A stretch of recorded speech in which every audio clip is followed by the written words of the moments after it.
Viral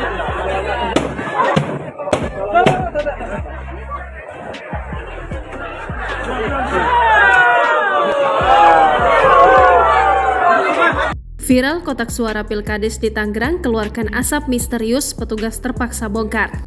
Ramai di media sosial asap misterius yang muncul di dalam kotak suara Pilkades saat proses pemungutan suara digelar. Sontak munculnya asap misterius dari dalam kotak suara Pilkades itu mengejutkan warga di Tangerang. Petugas di tempat pemungutan suara juga langsung panik dan bergegas membuka kotak suara Pilkades yang tiba-tiba berasap. Melansir video yang diunggah akun Instagram @terangmedia pada Minggu 24 September 2023, terlihat warga berkumpul di TPS. Kemudian beberapa petugas laki-laki tampak mengelilingi salah satu kotak hasil pemungutan suara. Kotak hasil pemungutan suara warna putih itu tampak mengeluarkan asap. Awalnya, kepulan asap yang keluar dari dalam kotak itu belum terlalu pekat.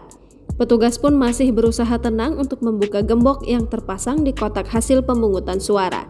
Akan tetapi kepulan asap semakin lama semakin banyak dan petugas pun mulai panik sebab kesulitan membuka gembok. Takut kertas hasil pemungutan suara terbakar, salah satu dari petugas langsung menghancurkan kotak itu secara paksa. Dari sisi atas, salah satu petugas pria memukul dengan keras kotak suara itu sampai penyok dan pecah. Kemudian petugas yang lain berhasil membuka gembok kotak suara itu sehingga tidak perlu lagi dibuka paksa. Setelah kotak berhasil dibuka, kepulan asap pekat langsung membumbung tinggi dan petugas pun langsung menengok isi kotak. Tanpa pikir panjang, petugas pun menumpahkan kertas pemungutan suara sampai berceceran di tanah untuk menemukan sumber asap itu. Setelah ditumpahkan, sekilas tidak ada benda asing yang mencolok sebelum akhirnya video tersebut berakhir. Berdasarkan caption yang ditulis, peristiwa itu terjadi pada Minggu 24 September 2023 sekitar pukul 11.30 waktu Indonesia Barat. Lokasi pemungutan suara terletak di halaman SD Negeri Gudang RT 4 RW 5, Kampung Gudang, Kecamatan Tiga Raksa, Kabupaten Tangerang. Panitia yang melakukan pengecekan menemukan terdapat surat suara yang terbakar saat pemilihan kepala desa. Sayangnya, belum diketahui pasti apa penyebab yang mengakibatkan kotak suara itu terbakar. Video yang berdurasi 30 detik itu kini ditanggapi oleh banyak warganet.